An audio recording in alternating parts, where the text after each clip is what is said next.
Valeu, gente. Chegamos ao 5º episódio do nosso podcast. Estamos aqui nesse momento com uma figura maravilhosa, conhecida demais nessa cidade. Ou será conhecida demais, mas conhecida. E quem conhece se impressiona com a simplicidade, se impressiona com a vivacidade, acima de tudo com o idealismo profundo. Foi isso que me encantou no momento em que eu o conheci. E eu tenho o privilégio de, nesse período, agora, nesse episódio, nós estarmos ligados na história do Abud, Ronaldo Abud. Seja bem-vindo ao nosso podcast Tikva. Para a gente é um privilégio enorme e queremos te dar a oportunidade de você contar a história conosco nesse momento. Um grande abraço e fique à vontade, essa casa é nossa, por favor.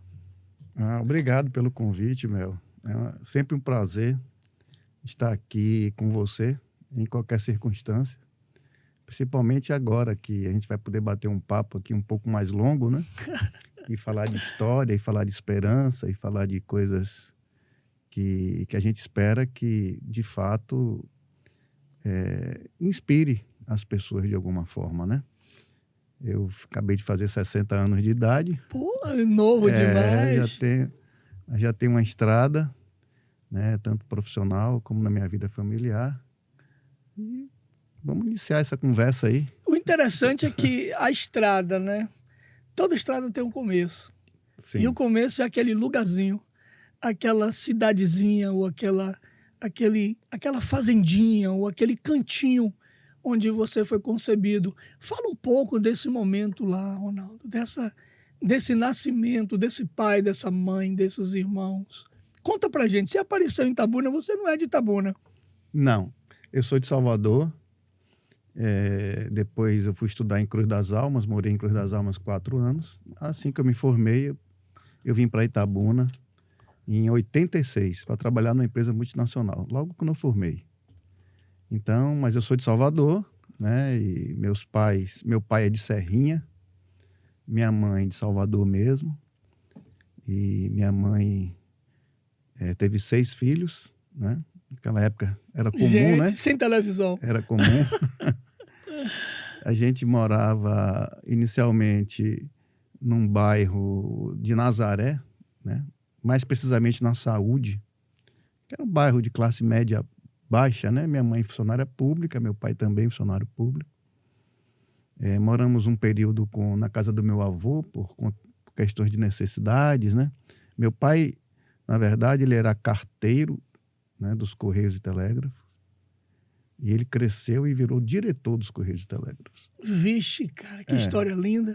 Mas isso em 1964, quando eu tinha 2 anos. Aí, com a Revolução, naquela época, qualquer pessoa que ocupava cargo de diretoria em qualquer órgão era considerado comunista, né? Exato. Meu pai não tinha, apesar de não ter nada de comunista, mas meu pai acabou sendo obrigado a se aposentar de forma compulsória, né? Tinha aquelas coisas do regime militar. E aí começou a ter dificuldades e fomos morar na casa do meu avô, na Saúde, né? E eu lembro bem que a gente morava num quarto apenas. Éramos 5 naquela época, né? Todos os 5 ficavam no mesmo quarto, com meu pai e com minha mãe. Eram 7, né? E uma das coisas assim que mais me marcou nessa época é porque minha mãe era uma pessoa extraordinária. Minha mãe, meu Deus do céu, foi uma lição de vida para todos da família, minha mãe. Porque meu pai, naquela época, a visão machista, né? Que quem tem que cuidar de tudo é a mãe, né? E minha mãe trabalhava e tinha 5 filhos, né? E 5 filhos assim, teve um momento que meu irmão mais velho, eu sou o segundo, né? Meu irmão velho tinha 6, eu tinha 4, o outro tinha 3, o outro 2, o outro 1. Uma escadinha. E minha mãe, por questões assim, bem... para poder conseguir disciplinar toda essa coisa, ela tinha algumas táticas, né? Algumas delas era que cada um tinha uma cor, cada um tinha um lugar para sentar no sofá, cada um tinha um lugar para sentar na mesa, cada um tinha um lugar até para sentar no carro do meu pai. Naquela época não tinha vacina, né, para muitas coisas, então quando um pegava sarampo, ela encostava um no outro para todo mundo pegar sarampo, imagine só. Vixe, de rebanho. De A rebanho. mulher tinha, então, uma visão de tudo, né? Catapora, todo mundo pegava junto, cachumba, então eram cenas assim que até hoje eu me lembro que minha mãe tinha uma bacia que ficava embaixo da cama dela. Então, quando a gente passava mal, vomitava nessa bacia. Não é meio pouco que eu vou falar, Cara, viu? Mas só para poder entender. É organização, cara. E essa bacia, minha mãe cansada, obviamente, precisando dormir para poder trabalhar e cuidar de tudo, e simplesmente ela pegava, vomitava, botava para dormir de novo, jogava a bacia debaixo da cama e só ia resolver o problema no outro dia, né? Claro, quem aqui na casa nunca teve um pinico? Todo mundo tinha um piniquinho, mijava, botava debaixo da cama, todo mundo tinha pinico. Pois é, então assim, a gente passou uma boa parte da infância assim, na casa do meu avô. Eu lembro bem do meu avô, da minha avó por parte de mãe. Meu avô árabe, né? E tinha chegado no Brasil com 18 anos. Meu nome é Abude, né? E ele portuguesou o nome, Abude, porque ele se naturalizou brasileiro. Era escritor também, né? Era funcionário público, mas era escritor. E aí ele portuguesou.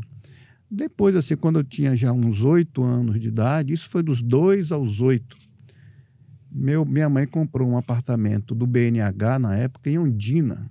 Ondina era considerado um bairro muito distante em Salvador. Eu lembro que eu tinha vergonha de dizer que morava em Ondina, porque todo mundo, quando eu falava que morava em Ondina, falava, você mora muito longe. Porque o pessoal morava na Barra, no Canela, na Graça, né? É mais central ali, né? Central. E eu era vizinho, nós éramos vizinhos a uma favela, chamada de Favela de São Lázaro. Que tinha uma igreja de São Lázaro em cima. Sim. E tinha uma favela. Só que favela naquela época era uma coisa assim, totalmente diferente do que é hoje, né? Não tinha droga, criminalidade baixíssima. Tinha os pivetes, né? Normais, mais soltos. Mais soltos, exatamente. Então, e eu lembro que a gente convivia com eles, né?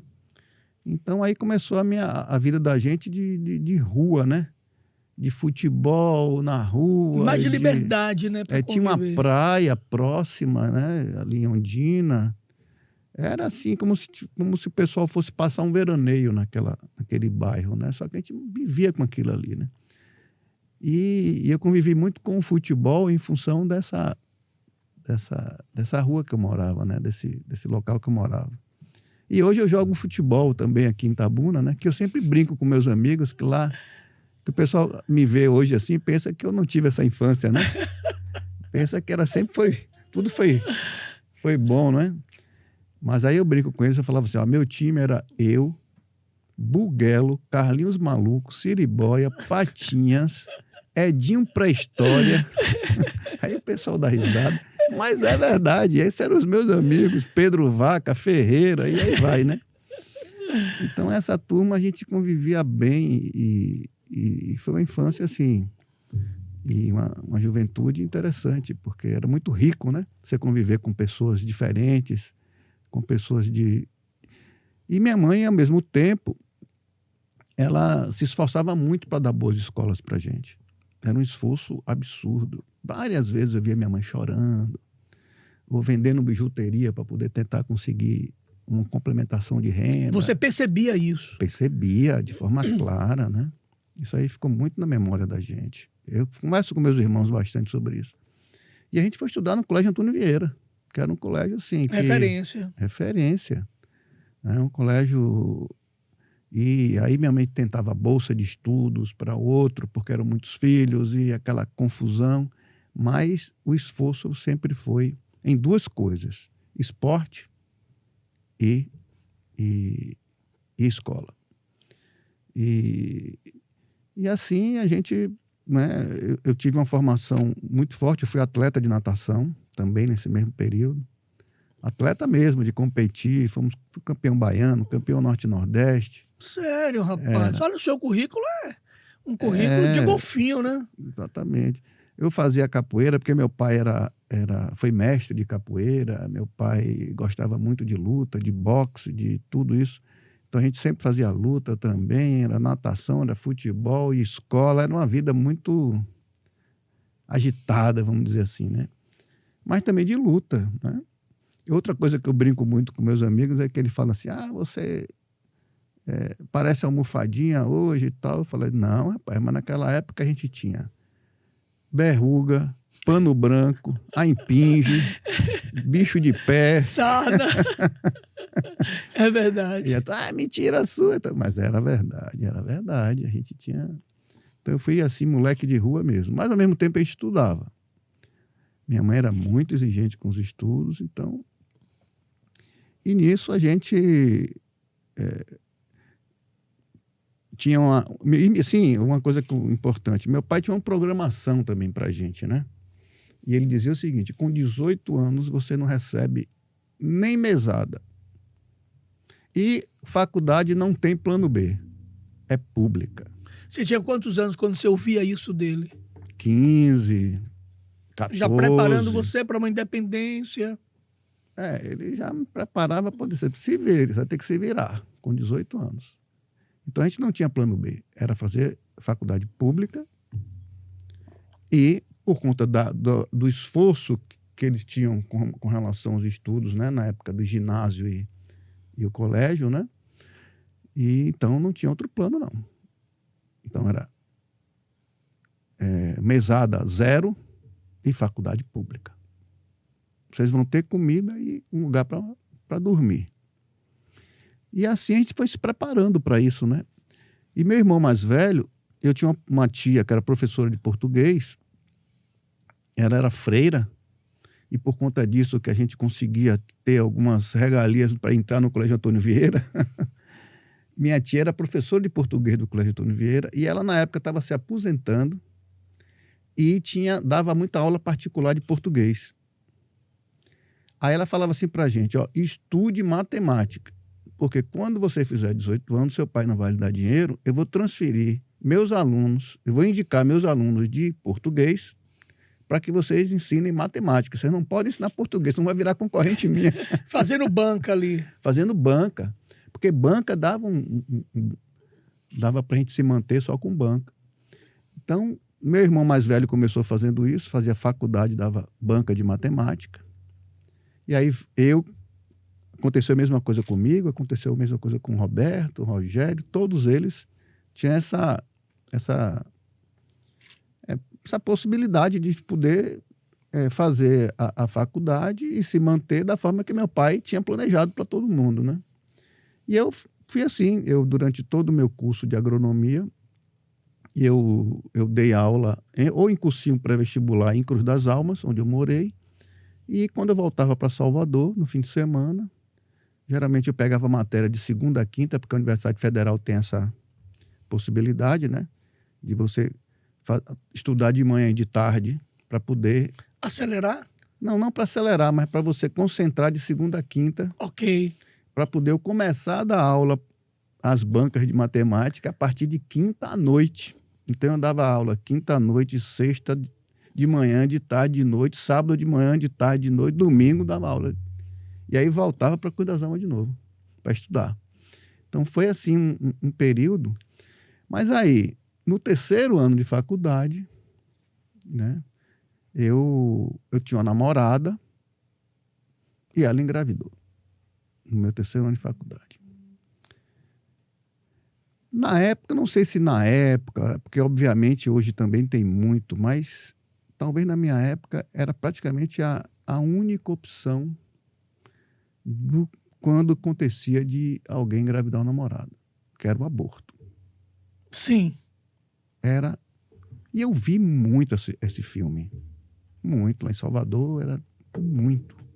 Infelizmente eu vi muito isso. E eu criticava. Já ainda com 16, com 17, 18, 19 anos, eu criticava. Aí aconteceu comigo.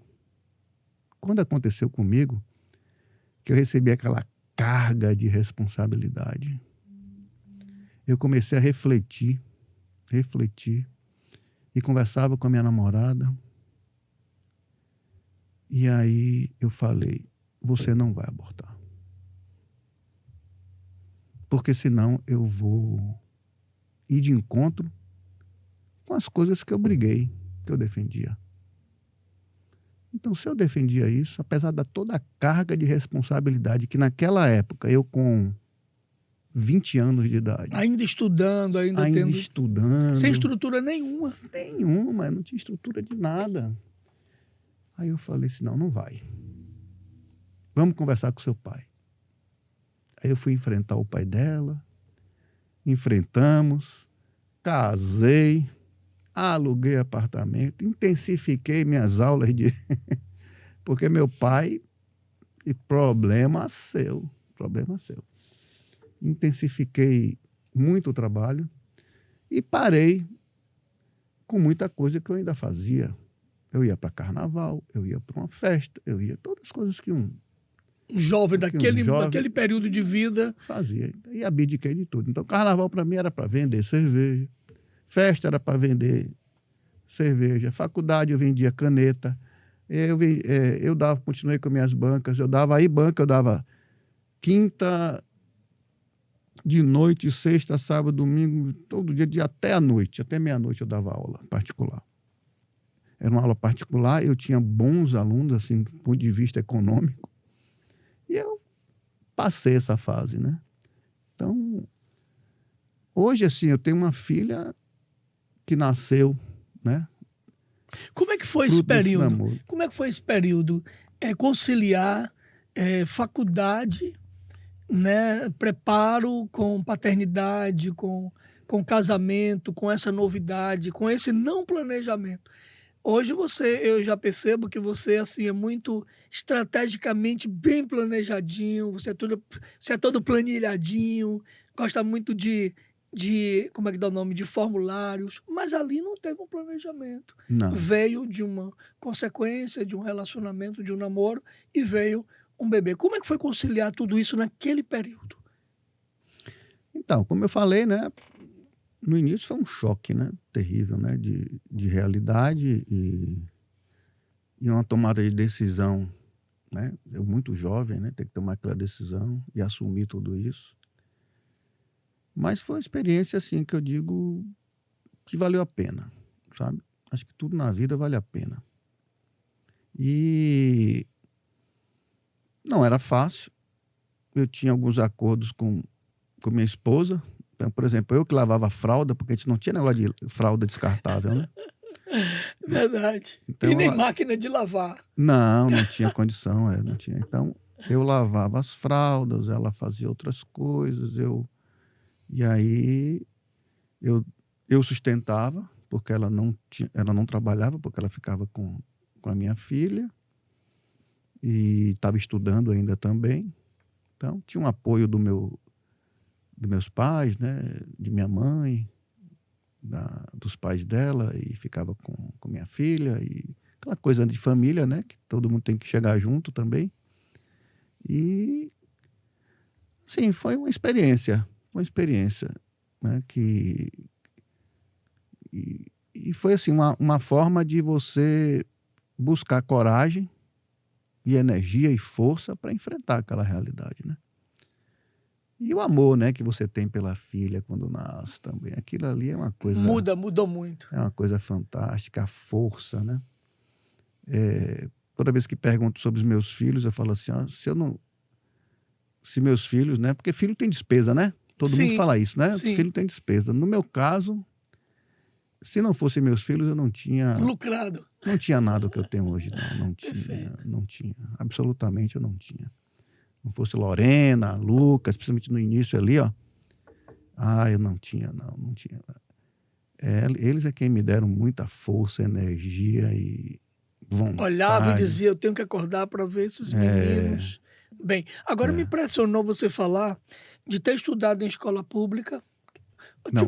Eu estudei no Antônio Vieira. No Antônio Vieira, que é particular. Particular. Mas a faculdade pública. Pública, ok. Mas quando você estava lá no Antônio Vieira, se preparando, como é que você descobriu que era agronomia? É uma curiosidade minha. Eu não sei. Eu tinha... Era de complexo você passar na Faculdade Federal e ir para Cruz das Almas. Eu fiz um curso técnico aqui na IMARC em 85, em 86. Tinha um lance da lei do boi na época. Sim. E aí meu avô tinha uma burarinha E eu tinha um sonho, pô, velho, eu preciso ir para a faculdade de Cruz. Mas quando eu percebia os enfrentamentos, meninos da minha cidade que iam para Salvador fazer cursinho é que conseguiam entrar, eu dizia, velho, eu não vou conseguir passar. Fui movido por esse sentimento, optar ou trabalhar ou ir para a faculdade. Preferi trabalhar e, graças a Deus, aquilo foi outra forma que Deus usou. Mas é complexo fazer uma faculdade federal, não é? Ainda mais você que veio daquele lugar. Como é que foi isso? Como é que foi? Qual foi o preço? Então, quando eu falei assim que eu não sei por que eu fiz agronomia, né? Eu falo assim brincando, porque assim, na época eu gostava de todas as matérias. Você perguntasse para você gosta mais de quê? Eu, apesar de ter dado aula de matemática, mas matemática para mim eu achava mais, por incrível que pareça, mais fácil. Por isso que eu estudava matemática para dar aula de matemática. Mas eu me encantava muito com história, com geografia, com biologia, né?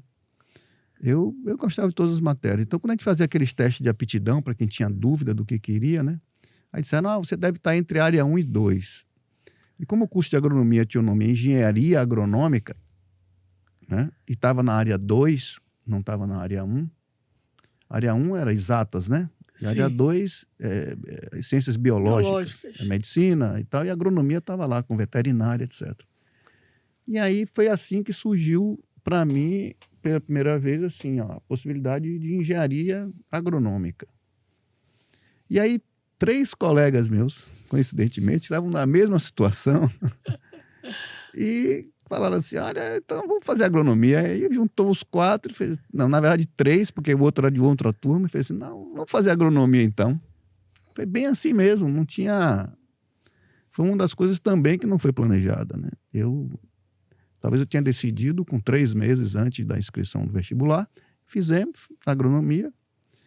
Naquela época, assim, o Vieira era muito desproporcional. Os alunos do Vieira, dos maristas, eles passavam no vestibular, né? Então, não tinha dúvida, né, que todo mundo passaria no vestibular. E assim nós passamos no vestibular. E tem uns fatos assim, bem engraçados, porque a gente era de Salvador e fomos para o interior. E eu não tinha... Meu pai não tinha fazenda. Não, minha família não tinha. E tinha a lei do boi que você citou aí. Exatamente. A lei do boi era como se fosse uma cota às avessas. Exatamente. Né? Era uma cota facilitadora. Para quem tem propriedade, o curso já favorece. Quem era os ricos que tinham fazendas, os fazendeiros, tinham metade das vagas, né? Ou seja, a gente que estudava em colégio público... Exatamente. Em colégio público, não, que eu não estudei em colégio público, repito. Mas quem tinha menos condições financeiras, e quem não tinha fazenda... Quem não tinha posse. Tinha outra metade das vagas, né? Então, apesar de ter 120 vagas agronomia, eu concorria com uns 60 que não tinham esse benefício da lei do boi, né? Chamava lei do boi. Né? Lei do boi. Mas a gente passou no vestibular. E tem um episódio engraçado que a gente foi visitar a Faculdade de Agronomia da UFBA em Cruz das Almas, que era uma faculdade belíssima. Tinha 1.400 hectares de área. Tinha bovinocultura, apicultura, coelho, cabra, tinha horta, tinha laranjal, tinha viveiros, tinha uma coisa assim fantástica. E eu tinha um colega do Vieira, que também passou em agronomia, né? Que ele, na viagem até chegar à escola de agronomia, ele ficava assim, refletindo, né? Que diabo que a gente foi fazer agronomia? O que é que eu estou fazendo aqui? Ele era bem pessimista, assim, sabe? A gente, calma, Jorge, a gente vai lá, a gente vai conhecer, a gente vai aprender e tal. E ele, mas você foi criado no asfalto, você não sabe nada, o que é que a gente foi fazer aqui? Vocês inventaram, a gente foi fazer agronomia. E Jorge era uma figura, a gente chamava ele de Jorge Morgadão, porque ele dormia demais. Morgado é quem dorme. E aí, quando a gente foi conhecer a escola, que a gente foi na horta, aí Jorge chegava na horta e falava assim, aí, ó, eu não sei nada do que tem aí, ó. Eu não sei nem para onde é que vai. Eu falava, ô Jorge, eu não sei. Ele, como que você sabe? Eu digo, eu sei, ali é um plantio de tomate. Aí ele pegava no meu pescoço aqui, ó, apertava, como é que você sabe? Eu não sei. Aí eu dizia assim, ó, ô seu imbecil, ô tomate pendurado. É muito óbvio, né? Mas só estão contra, né? E assim a gente foi estudando agronomia. Eu tinha um desafio muito grande lá, que era mostrar que a gente não era da capital, que a gente era da capital, mas a gente tinha capacidade de... Porque tinha um certo preconceito, né? Tinha que provar.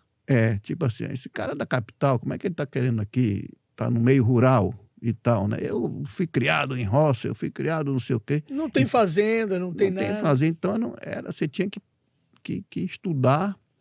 E quando a gente estudava e tirava notas boas, né? Aí o pessoal criticava, rapaz, isso aí você fica estudando demais, o importante é a prática. Aí eu falei, mas como assim a prática? Então o que é que vocês estão fazendo aqui na faculdade, né? Exatamente. O importante é a prática. Então a gente era criticado até quando tirava nota boa, a gente era criticado quando ia no campo. E aí no terceiro ano eu lembro que eu estudei pra caramba para fazer um dia de campo sobre enxertia em laranja. Aí eu estudei pra caramba e fiz esse dia de campo, que era uma prova, né, que a gente fazia da matéria extensão rural. E aí ao final do dia de campo que a gente fez, né, sobre enxertia, né, todo mundo achava que eu tinha uma vasta experiência em enxertia de laranja, né, em viveiros, né. E na verdade eu não tinha nada, estudei mesmo, foi assim. Então a escola de agronomia também foi um desafio nesse sentido, né. Deu para você, assim, a afirmação de que você estava na área certa. Aí você vai, né, gostando, se apaixonando pelo campo, se apaixonando pela profissão, né? É uma profissão bonita, de fato, né? Você tentar aumentar a produtividade de alimento, né? Que hoje é o grande drama do mundo, né? Muitas pessoas para serem alimentadas e, assim... Uma curiosidade dessa experiência sua lá de Cruz das Almas, da sua formação. Aí você está ali naquele lugar, terminou seu curso, bebê, família, veio parar em Itabuna logo, foi assim? Como é que foi isso? Então, eu tinha terminado o último ano, mas não tinha colado o grau ainda. Aí a minha esposa, na época, pegou o jornal, começou a procurar emprego para mim. No jornal. Tinha uns classificados do jornal à tarde, Sim. Não tinha aquela coisa. E aí começou a olhar no jornal. Folheava todo dia, comprava o jornal, folheava, até que encontrou como é que chama? No classificado, uma nota de dizendo, emprego. Uma nota de emprego.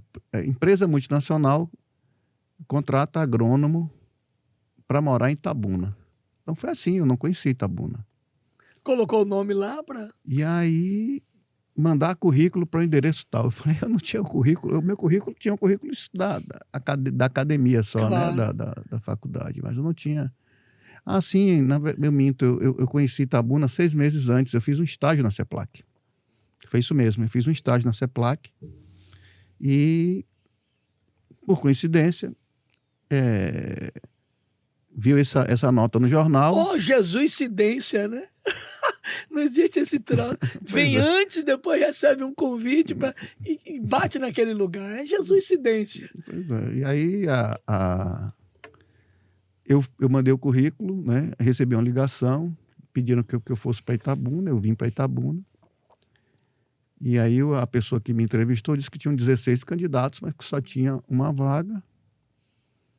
E eu falei que não tinha experiência, eles disseram que não precisava ter experiência, mas que ia fazer as entrevistas. Aí, dessas entrevistas ficaram 2, aí fomos para São Paulo, para outras entrevistas para definir quem seria escolhido, e eu fui escolhido, né? E aí me mudei para Itabuna. Veio para cá, trouxe a família e se alojou. Trouxe a família. A expectativa sobre a cidade quando você chegou aqui, Abud, como é que foi? Você conseguiu se adaptar fácil? Então, eu vim com meu pai. Eu vim com meu pai para Itabuna pela primeira vez. E assim, os meus colegas de agronomia, que eram dessa região na época, eles tinham carros 0 quilômetro quando passavam no vestibular. E era assim, de Opala Diplomata, Caravan. Não era um carrinho, não. Carro de luxo. E a expectativa que eu tinha dessa região é que era uma região, assim, era realmente muito rica, né? Mas que era uma cidade muito rica também, de todos os De aspectos, né? ostentação mesmo. Assim. Então eu não entendia bem a visão. Tem até um caso curioso, eu acho que eu nunca contei isso aqui, mas um candidato no vestibular ainda, voltando um pouco para o vestibular, Sim. ele me pediu pesca. Eu não era muito adepto à pesca, não, mas ele me constrangeu tanto na sala do vestibular, que eu fiquei sem saída. E tinha um negócio do gabarito, era, Sim, né, sim. gabarito. Então, ele me forçava a eu entregar o gabarito para ele, para poder ele copiar, e depois ele me devolvia o gabarito. Uma tensão enorme que eu passei durante as provas de vestibular. Acabei esquecendo esse detalhe, que é até curioso. No último dia, depois que eu passei toda a pesca para esse cara, ele perguntou para mim: você vai fazer o quê? Eu fiz agronomia. Ele fez: eu também. Ou seja, ele era meu concorrente. E aí, quando o nome dele começava com a letra S, o meu R, né? Por isso que ele ficou na mesma sala que eu. E aí, quando eu fui olhar a lista de quem passou no vestibular... O seu parasita passou. Ele passou. Quando ele passou no vestibular, e eu passei também, minha tia, que era professora de português, que eu contei, ela me deu uma bicicleta. Me deu uma bicicleta para eu poder me locomover lá em Cruz das Almas. Deu um trabalho doido de levar essa bicicleta para Cruz das Almas. Quando eu cheguei em Cruz das Almas, que eu peguei a bicicleta para ir para o primeiro dia de aula, chega um cara numa caravana, ele era de Ilhéus, 0 quilômetro, parou na minha frente, eu comi a bicicleta. Ele fez assim: ó o carro que você me fez ganhar aqui, ó. Caramba. Porque eu passei no vestibular, meu pai me deu esse carro. Eu devo a você. Você não precisa ficar de bicicleta, não. Eu te dou carona para tudo quanto é lugar. Me lembrei de uma palavra do apóstolo Paulo: pobre, mas enriquecendo a muitos. Me fez lembrar essa palavra.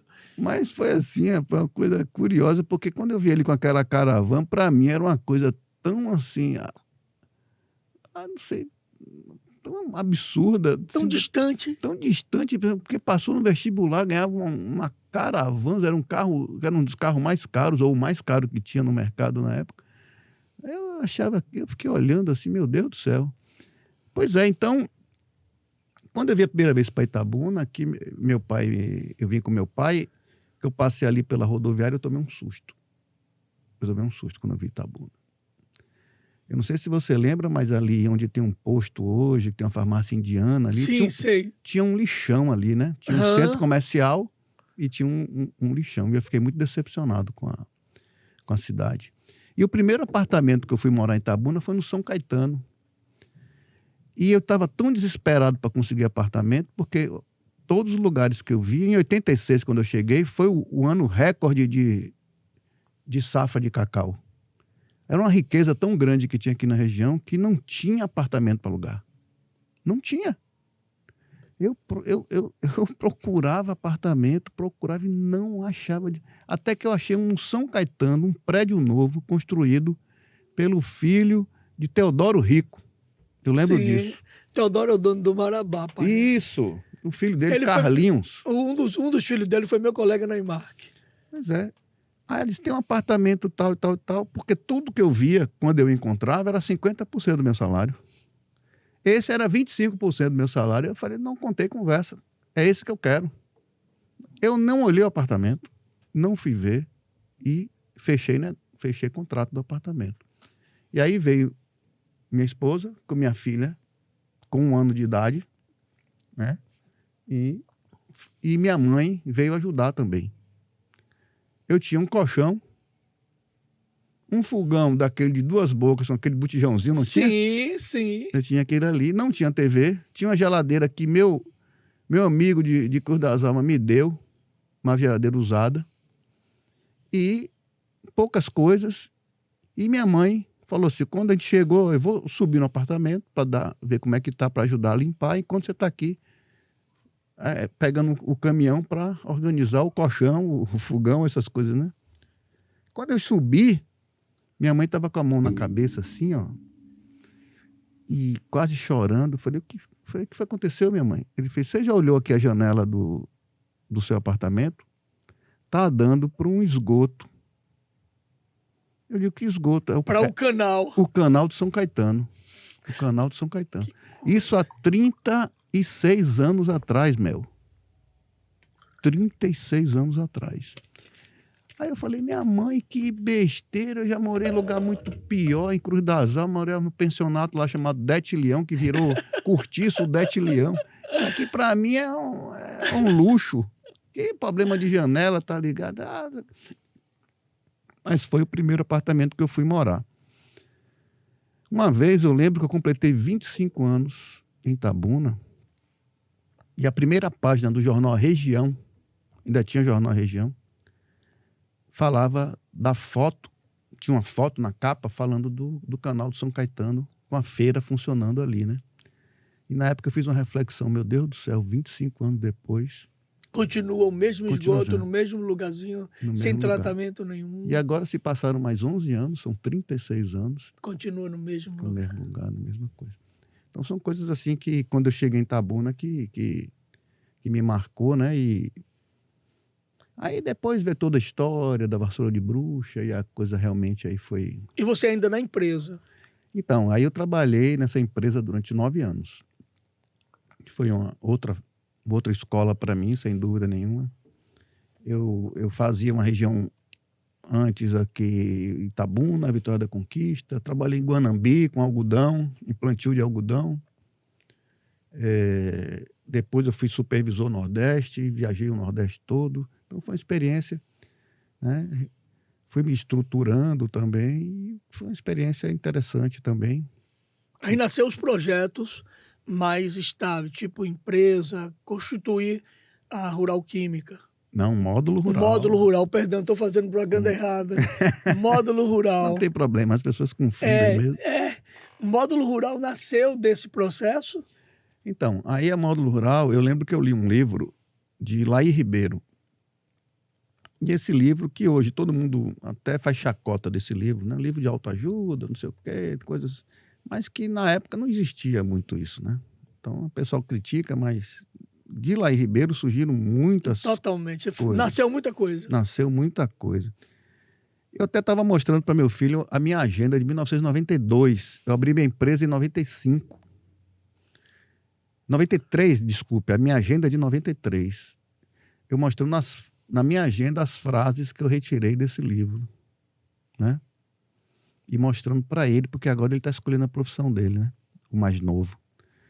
E eu lembro que tinha uma frase que era assim: sorte não existe. Sorte é quando a preparação se encontra com a oportunidade. Fantástico. Né? É um pouco do que foi dito aí, né? Aí quando fala assim, você deu sorte porque você recém-formado arrumou um emprego numa multinacional, né? E aí eu me remeti a isso, né? Que as pessoas tentam, às vezes, diminuir um pouco, dizendo que você tem sorte, Perfeito. que foi coincidência, né? Assim, né? Exato. Etc. Eu enxergo um pouco como uma tentativa de diminuir, né? Sim. Subestimar até. Então, assim, você se preparar é sempre importante. Pessoas certas, nos lugares certos, pelas razões certas. Mas preparado. Preparado. Então, quando você faz um curso, você faz uma universidade, não significa que você vai arrumar um emprego. Mas se tiver uma oportunidade... Lembra o título do livro? É até uma forma da gente poder também... O sucesso não ocorre por acaso. O sucesso não ocorre por acaso. Não acontece por acaso. Não acontece por acaso. Então, tinham coisas assim muito interessantes nesse livro. Eu lembro que ele tinha um capítulo que ele falava a diferença que faz a diferença. Ele tinha sempre uma gravura, né, para poder a gente interpretar de uma forma mais fácil o que ele queria dizer. Então, tinha uma corrida de cavalo que tinha não tem aquela foto para saber qual foi o cavalo que venceu? Sim. O cavalo venceu por um nariz, né? Exatamente. Aí tinha assim, prêmio do primeiro lugar, $10.000. Prêmio do segundo lugar, $500. Então ele falava, a diferença que faz a diferença. Então, era um livro assim de autoajuda, de estímulo, de demonstração de que ele falava muito de neurolinguística naquela época, que hoje todo mundo já fala mais, né? Então, era um livro assim muito positivo do ponto de vista de... Ele falava assim também, você não tem que fazer o que gosta, você tem que gostar do que faz. Né? Isso também para mim era uma lição, porque eu acho que as pessoas têm múltiplas aptidões. Eu não acredito que alguém nasceu para fazer determinadas coisas específicas. Né? Até porque a vida da gente não vai ser, às vezes, tão grata assim de dizer assim, eu vou botar para você fazer o que você gosta e você vai ser milionário. Perfeito. Pode acontecer? Pode. Mas eu entendo que as pessoas têm muitas aptidões. Você tem que se preparar. Se você não é uma coisa, você pode ser outra. Eu, por exemplo, se eu tivesse feito medicina, eu seria um bom médico, eu acredito que eu seria. Eu fiz direito, por exemplo. Se eu tivesse... Eu me formei em direito. Eu poderia ter feito um concurso, ser um juiz, ser um promotor, eu seria. Do mesmo jeito. Eu acho que a gente tem... Quando a gente tem esse pensamento de gostar do que faz, acho que é muito mais fácil você ser feliz, né? Sim. Do que você sempre querer achar que você tem que fazer o que você gosta. E é impressionante que você está falando de uma coisa aí que a gente pode até pensar assim, gostar do que faz, você não gosta do que faz tão somente por você. O objeto é satisfazer a necessidade de alguém, de outro. É poder aquilo ser um instrumento para a vida de alguém. Quando você fala, eu seria um bom médico, você não está dizendo na possibilidade só que você seria um cara preparado para ser um médico, mas aquilo que você iria fazer serviria para alguém, isso tornaria a vida de alguém melhor, isso favoreceria alguém. Então, todos os indivíduos que militam no campo do conhecimento e que faz o conhecimento para satisfazer necessidade, ele é bom naquilo, é entusiasmado para fazer. Então, tem muito sentido o que você está dizendo, é uma lição de vida extraordinária. Poxa, o papo aqui está muito legal. Dá uma paradinha para você tomar uma aguinha, enquanto a gente vai fazer um anúncio aqui. A gente quer agradecer a todos aqueles que têm nos apoiado, têm orado por nós, têm nos dado palavras de motivação. Mas hoje a gente tem aqui um irmão que ele tem uma empresa que é nova, uma empresa de mais ou menos 6 anos. É uma empresa que nasce com uma linha ética de trabalhar produto, qualidade, serviço, não é? numa linha extraordinária. Salão das Motos. Eu quero assim, porque eu participei do nascimento dessa empresa. Ela nasceu enquanto irmão, caminhando conosco aqui, a gente juntos, e eu vi o nascimento dessa empresa. Então, o Salão das Motos hoje é uma empresa conceituada, é uma empresa que tem um referencial, e a gente acredita que daqui a pouquinho nós teremos muitos salões das motos espalhados por esse estado, como está acontecendo agora. São 2 lojas, uma na Avenida Juraci Magalhães e uma loja ali próximo à rodoviária, naquele pontozinho de táxi, e está abrindo agora uma nova loja, não é? Vai ser transferida para mais ou menos próximo ali, eu não sei o nome daquela rua, mas é em frente àquele posto Ali, do lado da Acelera, que também é do nosso irmão, de um dos nossos irmãos. Então, se você tem assim desejo, tem interesse, tem moto, faça uma consulta e diga assim, olha, eu ouvi lá o anúncio no podcast Tikva, tá bom? Valeu então, um abraço, Wellington. Voltando aqui para o nosso momento, Ronaldo, o papo está muito legal. Conhecer a sua história para mim está sendo incrível, porque a gente vai montando as coisas. A vida não é como a gente começa, é como a gente termina. Isso é uma fala de um sábio. A gente não começa tão bem a vida, mas a tendência de viver com responsabilidade é terminar melhor. Então você vem para Itabuna, chega aqui, estabelece, monta negócios. A sua empresa hoje é uma empresa de referência. Eu vejo isso. Eu me lembro que quando nós entramos no programa da Vassoura de Bruxa, foi aí que começou o meu contato com você nem sabe. E eu vim de Quaraci, nós pegamos dinheiro no Banco do Nordeste e fomos comprar os fertilizantes com você. Você nem dá conta disso. Verdade, Aqui, não dou conta não. Não dá não. Nós compramos com você. Você que nos atendeu. E aí nós fizemos a compra dos fertilizantes. E ali já tinha, assim, nós percebíamos um lugar diferente. Tem uma menina chamada Maria, que é uma Maria. menina que, desde a época, olha, tem 20, 90, 99, 98, mais ou menos 97, 98 foi quando nós fizemos. Maria já estava lá, Uhum. muito feliz, muito alegre. Maria continua lá. Então, isso para mim traz uma lição de vida. Você monta um negócio e hoje esse negócio é uma referência. Você constitui negócios como se fosse lidando com família. Essa ampliação. Eu queria que você falasse sobre o nascimento dessa empresa e contasse um pouco dessa história, porque é uma história que vai servir para muita gente que vai estar nos ouvindo aqui. Conta um pouco da história do módulo. Então, Da módulo. a módulo ela foi planejada, né? Então, eu contei várias situações minhas aí que não teve planejamento, né? Mas a módulo ela foi de fato planejada. Eu falei do livro que eu li, aí eu comecei a sonhar em ter essa empresa e planejei ela junto com um sócio e inauguramos a loja em 95, que foi o clímax e o auge da crise do cacau. Foi o ano que teve o pior preço do cacau da história e a menor produção de cacau da Bahia da história. Ou seja, vou começar no pior momento da economia regional. Então, quando eu falei assim para a família e para os amigos que eu ia sair da empresa multinacional para abrir a módulo, ai meu Deus, você não sabe o que eu ouvi. Né? De conselhos, pessoas me implorando para não fazer isso, mas eu estava com muita determinação, já tinha planejado e nós começamos o negócio nessas circunstâncias aí. E eu diria assim, a pessoa pergunta, se você tivesse a experiência que você tem hoje, quando você abriu uma módulo, seria muito diferente? Eu falei, eu não teria nem aberto. Então, ainda bem que eu não tinha experiência, porque é aquela coisa um pouco de irresponsabilidade, um pouco de loucura, um pouco de... Mas é o tino, sabe, Abud? Eu lhe diria que é o tino. Pode ser também. É aquela... Porque você falou uma coisa que faz sentido antes disso, que é... Não existe sorte. Existe o preparo e a oportunidade. É isso aí. Você se sentia preparado e você só buscava oportunidade. Isso Esse mesmo. casamento não é irresponsabilidade.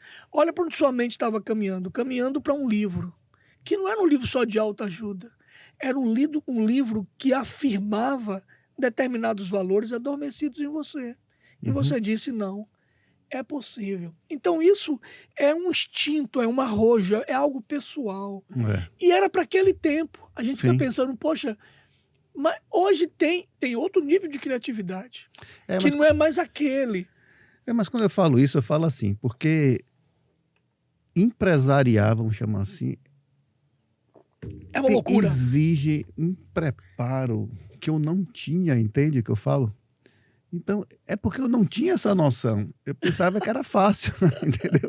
É lógico que eu tinha claramente uma grande oportunidade, mas o preparo que eu tinha era mais assim, do conhecimento do mercado, né? Da escola que foi a Sandoz, que foi a empresa que eu trabalhei, da multinacional. Então, acho que cabe bem isso, né? Houve oportunidade e a gente estava preparado para isso. Mas eu não tinha realmente a mínima noção do quanto precisava de estudo para poder você ser um empresário. Eu só fui me aperceber disso quando a empresa começou a crescer muito. A empresa cresceu bastante no início, de fato, porque era uma grande oportunidade na época.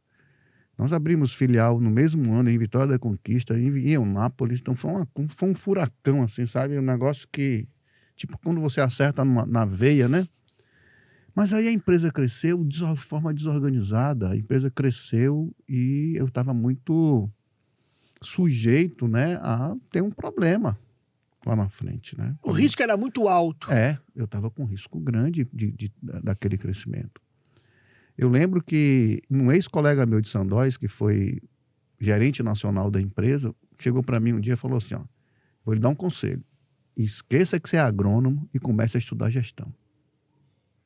Aquilo bateu no meu ouvido assim, porque quando você se forma, né, você tem aquele sonho de ser da sua profissão, e quando ele falou isso para mim, aquilo teve um peso enorme, mas eu falei assim, mas eu tenho que fazer isso.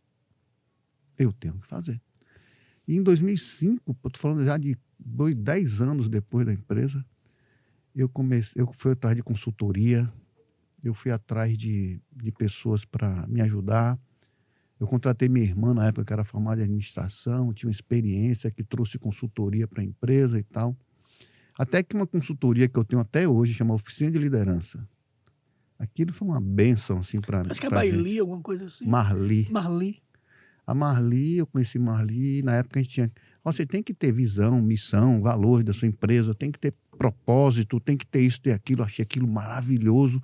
Eu falei, que coisa fantástica, meu Deus do céu, tá bom. Aí eu falei assim, mas eu já vi empresas que têm realmente assim... Mas não vive por aquilo ali, é só mesmo uma modinha. Eu falei assim, Marli, tudo bem, nós vamos adotar tudo isso aí, mas eu quero viver esses valores. Epa. Esse vai ser o desafio. Eu quero ver, eu gostei disso aí, mas eu quero viver. Aí ela fez, mas você não vai construir sozinho os seus valores, não. Você vai ter que chamar a sua turma toda, sua equipe toda. Digo, então vamos lá. Foi aí que a gente começou a perceber a importância da vivência de valores. Eu como estudei em colégio católico, eu nunca, assim, eu sempre fui um meio cético, sabe? Aquela coisa que eu via na igreja católica. Mas uma coisa que me marcava, na época, os padres do Colégio Antônio Vieira, eles defendiam a vivência dos valores, sabe? E eu não vi muito isso depois. Eu não via muito isso depois. Por mais que você discorde ou concorde e tal, mas a pessoa, quando acredita naquele valor e vive o valor, acho que é um exemplo, né? Claro. É um exemplo que aquele entusiasmo, porque valor, né? é um princípio testado. Ele já é testado antecipadamente. Ele não nasce do nada. Ele está ali porque já foi testado. Se alguém viveu e funcionou, ele vai funcionar em qualquer circunstância. É um valor testado. É um princípio testado, o valor. Pois é. E aí, quando a gente formou nossos valores, foi uma discussão muito grande. E aí temos lá o valor respeito. Respeito, tá, tudo bem, aprovado. Vamos lá. Compromisso, aprovado. Né? Justiça, aprovado. E aí vai. Aí, inovação. A empresa que não se inova, aprovado. Quando terminou assim de construir esses valores e tudo assim, ó, você vai ser capaz de viver isso aqui? Porque o que é respeito? Respeito é uma coisa muito ampla, né? É respeito o que é respeito à diversidade, é respeito às pessoas, é respeito aos animais, é respeito às diferenças, né? Então, respeito é uma coisa que você... E aí eu falei assim, mas está faltando um valor ainda aí, nessa história. Aí foi que eu defendi, eu falei, coragem. Eu falei, Marli, se a gente não tiver coragem, a gente não vai conseguir viver os outros valores, não. Coragem foi uma coisa que eu aprendi muito com meu pai. Meu pai sempre foi muito corajoso. Muito, muito. Meu pai foi juiz de direito, foi desembargador. Meu pai era de uma coragem para enfrentar as coisas. E minha mãe também. Então eu falei, e minha mãe falava muito nessa coisa de coragem, né? Coragem, né? E aí tanto que nossos valores até hoje, eles estão em ordem alfabética, mas coragem está embaixo de todos, assim como se fosse a base, né? Sem a coragem, você não vive o restante.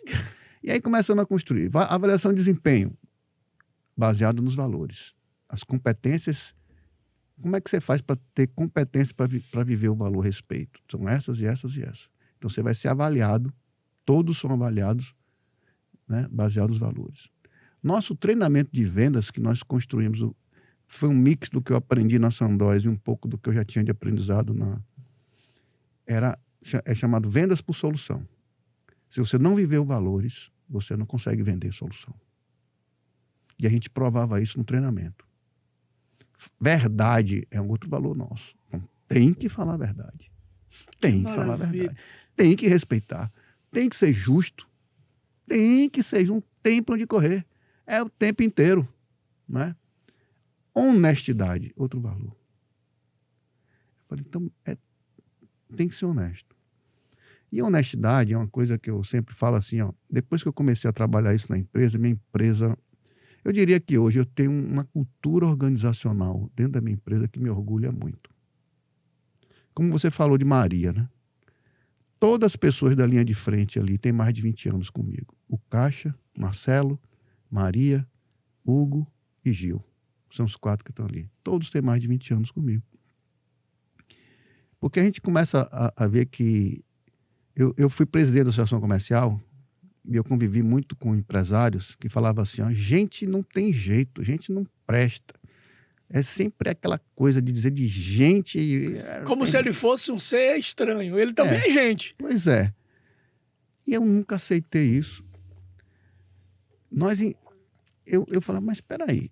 Se um balconista tratar um cliente mal, meu, a culpa é minha.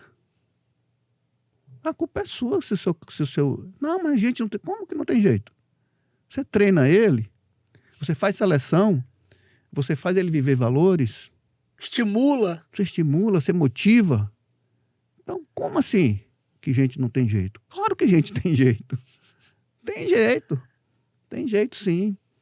E então a gente começou a ver que na empresa a gente tinha que ter um papel de desenvolvimentista. Nós temos que desenvolver pessoas. A gente que aprende o tempo inteiro, está aprendendo, a gente está aprendendo sempre. O tempo inteiro. Então as pessoas precisam estar, né, sendo desenvolvidas, sendo motivadas, né? Nós temos na nossa missão assim, promover a felicidade, né? Está lá escrito lá. Então, você tem que fazer as pessoas... Quem que vai promover a felicidade de quem? Dos colaboradores, dos seus clientes, né? Dos seus fornecedores. Está lá tudo escrito lá. Então, você tem que fazer isso. A obrigação é sua.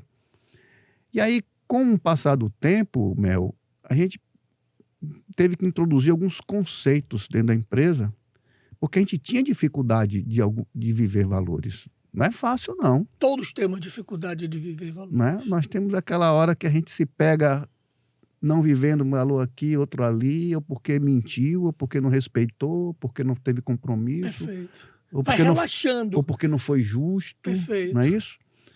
E aí eu comecei a introduzir alguns conceitos para poder ajudar as pessoas a viverem esses valores. E 2 conceitos que, para mim, são muito importantes. É o conceito de assunção. Quando eu falo assunção, muita gente não entende. Uma vez, uma consultoria do Sebrae, o consultor disse que não existia essa palavra. Eu falei, como que não existe? Eu também até um susto. Será que não existe? Eu fui no dicionário. Não, Assunção só se for de Nossa Senhora. Assunção de Nossa Senhora. Mas nesse de sentido, Jesus. Aí eu fui no dicionário e vi. Realmente tinha lá Assunção de Jesus. Assunção de Jesus. Mas tinha também um outro conceito, que era o ato de assumir a responsabilidade. Então, o que é isso? É um pouco do que eu falei aqui, né? O balconista atendeu mal. A culpa é minha. Ou a responsabilidade é minha. Autorresponsabilidade. Exatamente. É autorresponsabilidade. Quando você coloca isso na sua cabeça, que tudo que aconteceu na sua vida, tudo que acontece na sua vida, o maior responsável é você, isso muda muito a nossa vida. Todo mundo já ouviu um pouco disso assim, ó. Oh, meu Deus, eu não sou um advogado hoje porque meu marido não me deu apoio. Não tem essa história? Sim. Meus pais não me apoiaram. Hoje eu não sou isso porque eu não... Você sempre culpando alguém pelo seu insucesso, pelas suas frustrações. Pelas suas frustrações. E isso é confortável. Claro. Você fala assim, eu não assumo nada. Tipo assim, não, eu seria um advogado, mas não tive o apoio, pronto. Se você tem a desculpa boa, você se sente confortável. Então, esse é o perigo. Esse conforto é que é o perigo. Mas no momento que você fala assim, não, se eu quero isso, a responsabilidade é minha, eu vou atrás disso, de alguma forma. Então, isso muda muito numa empresa, esse conceito.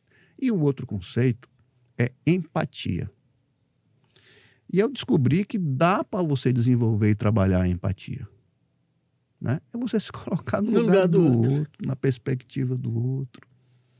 Né? ter atenção pelo outro, né? Ter sentimento pelo outro. E isso foi, assim, também fundamental. Eu venho aprendendo até hoje, né? Eu descobri que tem um livro sobre empatia. Imagina, a empatia parece um conceito muito fácil. Tem muitos livros bons. Né? Então, a gente começou a desenvolver isso na empresa. E a partir do momento que eu comecei a desenvolver isso, eu percebi que eu falei assim, mas peraí, eu estou fazendo todo esse trabalho aqui na minha empresa. E a sociedade? E as pessoas? Qual a minha contribuição social a nível de empresa para essa cidade que me abençoa? Não é para ter empatia, não é para promover a felicidade, não é só dos colaboradores, nem dos clientes, mas de, né? Ampliar o território. Não é isso? Então vamos viver isso também. Não é para viver esses valores. E aí eu comecei a ter uma preocupação de fato, né? Pela sociedade como um todo. E geralmente quando a gente se preocupa, a gente acaba se preocupando com o que mais precisa, né? Que é óbvio, né? Onde está doendo mais. Onde está doendo mais, exatamente. Onde tem sofrimento, onde tem angústia, onde tem fome, muitas vezes, né? Onde tem, né, pouca saúde, não é isso? Sim. E a gente foi se desafiando. Eu conheci alguns empresários com pensamentos nesse sentido. E eu fui presidente da Associação Comercial. Lá dentro eu falei, não é esse caminho aqui não. Não é não. Tem que ser A algo burocracia é grande, não dá para... É engessado, já tem uma formatação, né? Não é isso. Eu acho que entidades, sindicatos, entidades empresariais, entidades de alguma forma... Eu sou muito crítico hoje de sindicatos, por exemplo. Não que ele não teve a sua importância. Teve muita importância histórica muito grande, a formação de associações, de sindicatos, etc. Como tem ainda, teria ainda. Mas por que eu critico? Porque quando você tem por finalidade uma entidade que busca os interesses de uma classe, você limita muito. E você, hoje, com a Constituição Federal Brasileira, ela é uma Constituição cidadã. Tem muitas garantias, muitos direitos ali, né? Eu acho que até que pesou um pouco a mão, porque a gente vinha do regime militar, né? E aí fizeram uma Constituição muito garantista, né? De direitos. E no início, talvez no início desse processo histórico da Constituição, a gente tinha muito caminho para buscar uma democracia, né? Então os sindicatos também, as associações também foram muito importantes, muito importantes. Mas hoje, eu já vejo assim, que quando você olha só para o próprio umbigo, você tem dificuldade de buscar saídas e soluções para a sociedade. Então eu vejo, por exemplo, o Sindicom brigando com os sindicatos comerciários, né? Aí aquela luta, todo ano, né, para fazer o acordo coletivo. Eu quero isso, eu não quero isso, eu quero aquilo, eu quero não sei o quê. Quando você briga muito por uma classe, eu estou brigando pelos empresários, pelos patrões, e eu estou brigando pelos empresários. Mas quem está brigando pelo consumidor, pela sociedade, pela economia do município? O que é melhor para a economia do município? Não o que é melhor para o meu sindicato? Que é o melhor projeto social, é emprego, né? Garantia de emprego, é melhorar as empresas. Exato. Quem está fazendo isso? Ninguém. Pois é. Aí quando você fala assim, sindicato dos professores brigando com a prefeitura. A prefeitura tem um orçamento dela, está lá brigando para manter o orçamento dela. Os professores não querem nem saber, eu quero salário, eu quero condição de trabalho, eu quero isso, eu quero aquilo. Mas quem está brigando pelo estudante? Quem está brigando para o desenvolvimento da educação no município, no estado? Quem é? Cadê esse sindicato que cuida assim para ter uma educação melhor que a gente não tem. Isso vai te movimentando. Então, chega um ponto que essa luta de classes, essa luta de sindicatos, cada um defendendo o seu umbigo, começa a ficar sendo prejudicial para a sociedade. Porque a gente deixa de brigar por algo muito maior que vai beneficiar a todos para brigar pelos seus exclusivos direitos, né?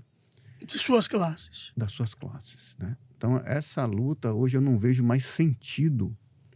Não é mais assim, eficiente.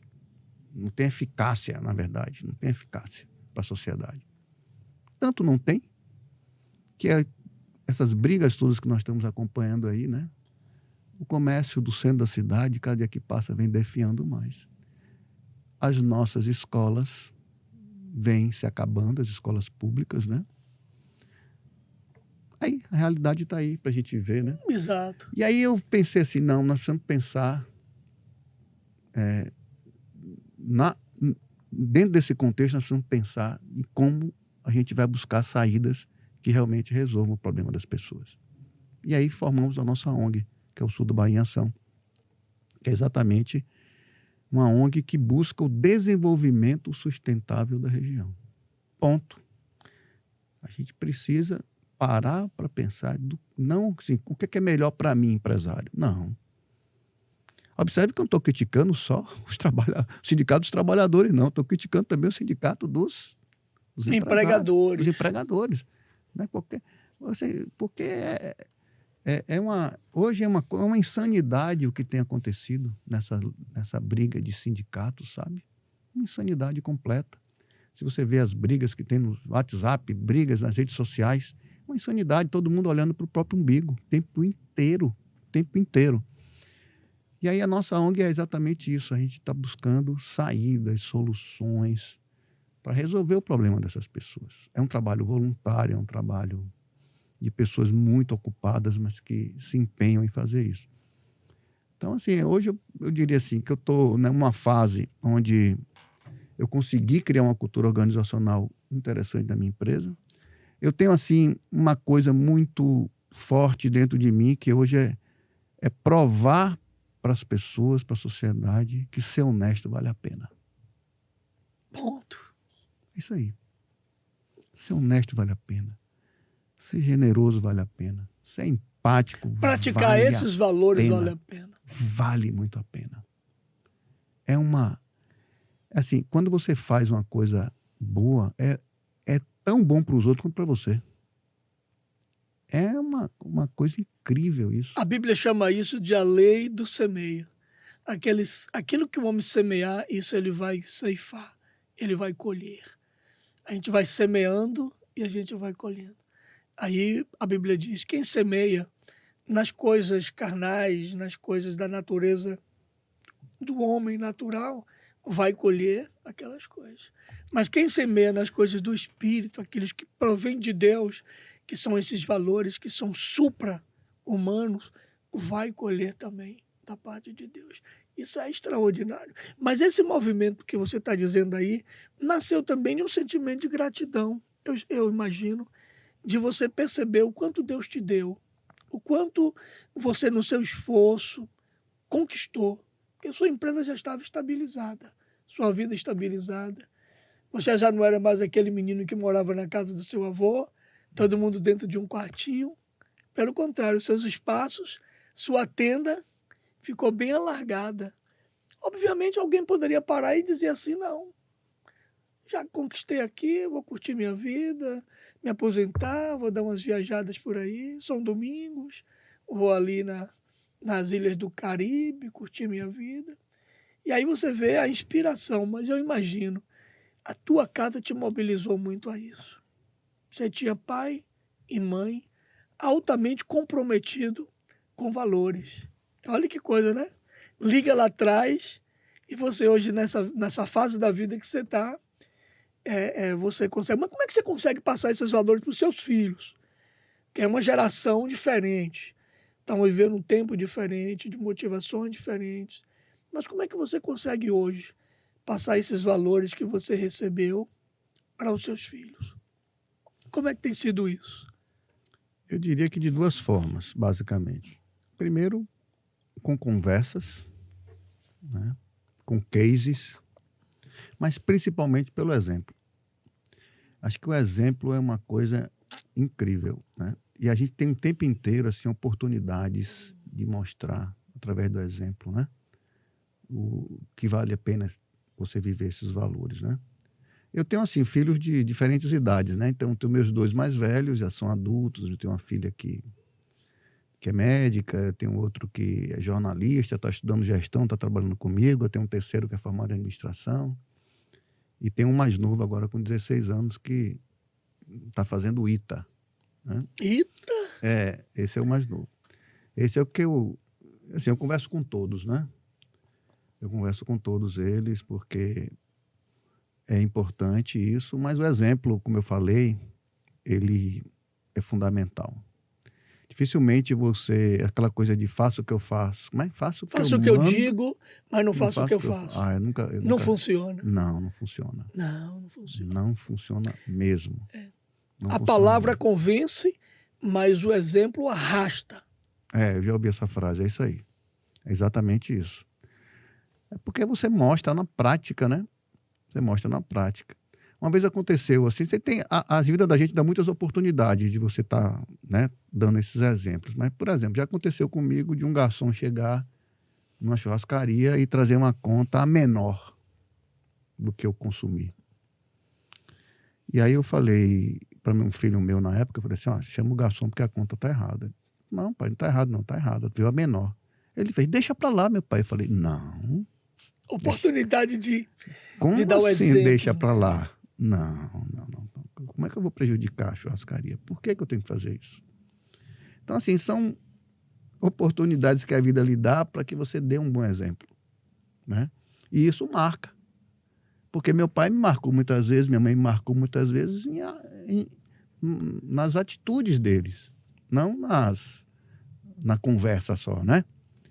E eu lembro que, como marcou comigo, deve marcar para ele, né? Uma situação dessa, né? Marca, sim. Então, assim, eu lido com meus filhos, eles sempre tiveram liberdade de escolha do que eles querem, né? Lógico, com orientação. Hoje tenho procurado orientar meu filho, que está fazendo ITA, né? Em algumas circunstâncias. Eu já tive uma situação com um filho meu que foi um pouco trágica, assim. Eu sinto até um pouco de pena que eu fiz isso com ele, mas eu tenho um filho que ele é um músico extraordinário, sabe? Toca violão, canta divinamente, Lucas. Mas Lucas, muito cedo, quis tentar a vida de artista de artista palco. no Rio de Janeiro, sozinho. E eu falei, vá.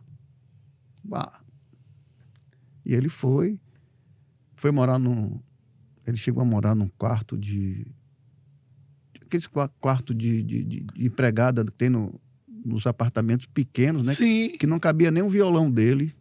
Mas ele foi e tocou em barzinho e se virou e ficou alguns anos lá.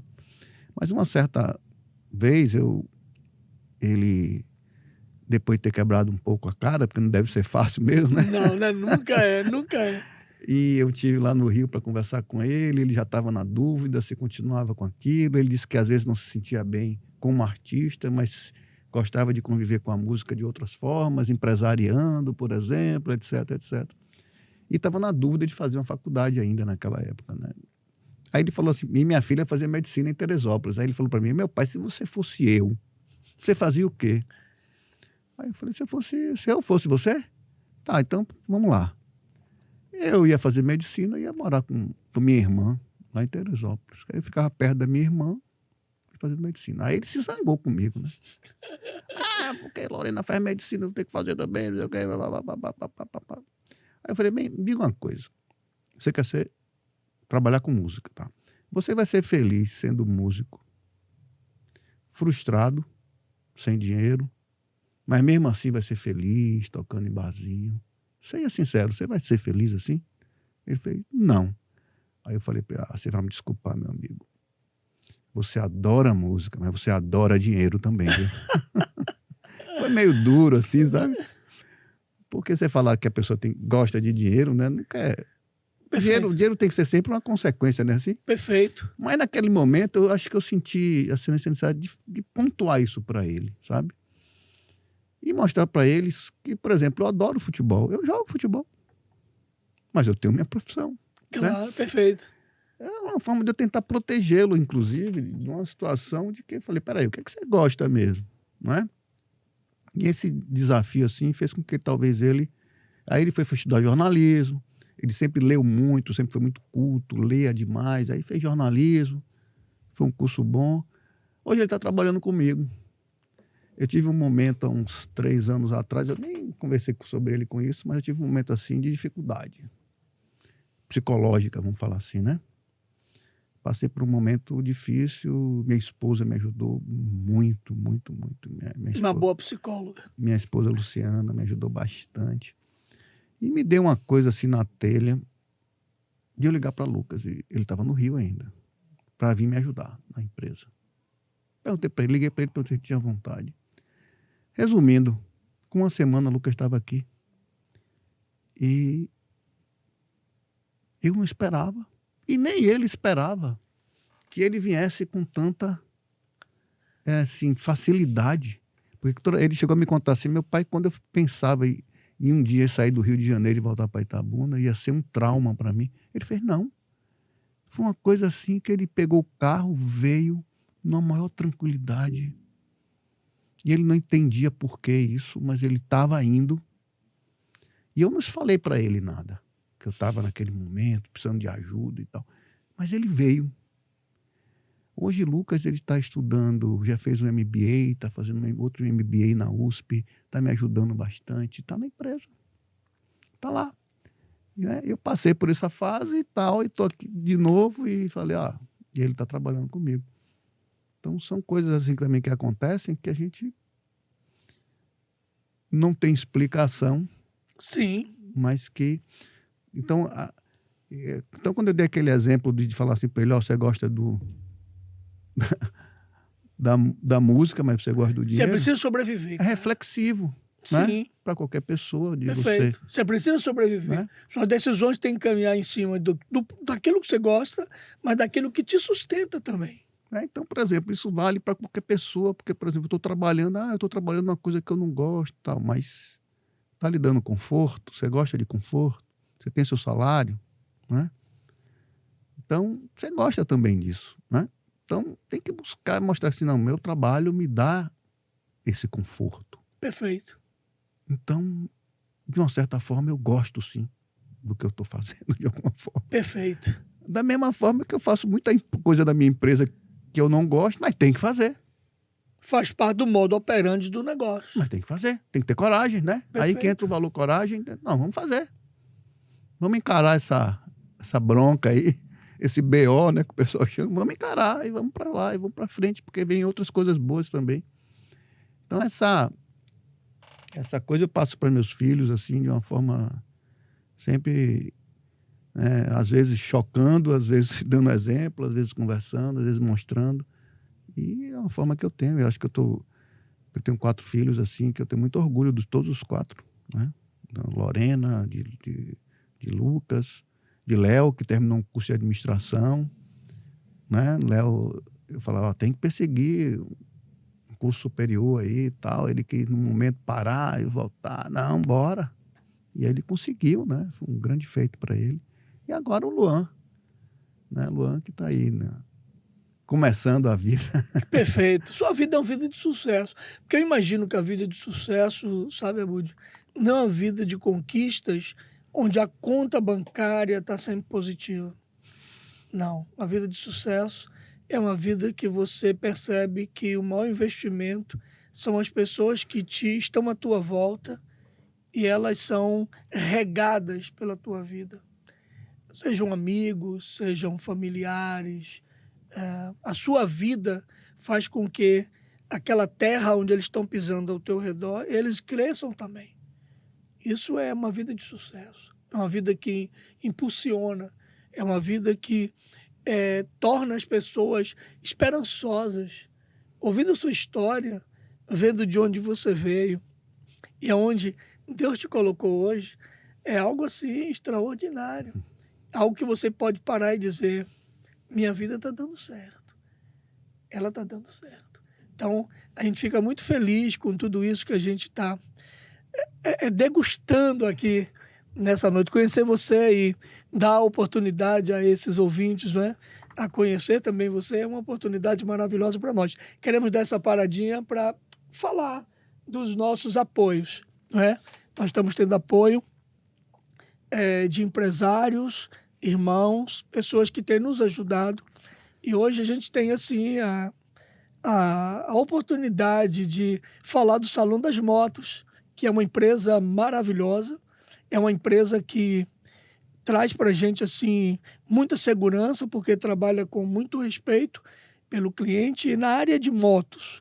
Então, você está aí, tem moto, e de repente precisa fazer manutenção, precisa fazer troca de peças, serviço, procure Salão das Motos. São 2 lojas, uma na Juraci Magalhães e uma loja em frente à rodoviária. Então, um abraço aí para o Wellington, para todas as pessoas que compõem essa equipe aí, tá bom?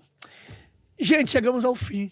Para a gente tá sendo um momento legal. Espero que você tenha gostado de estar conosco.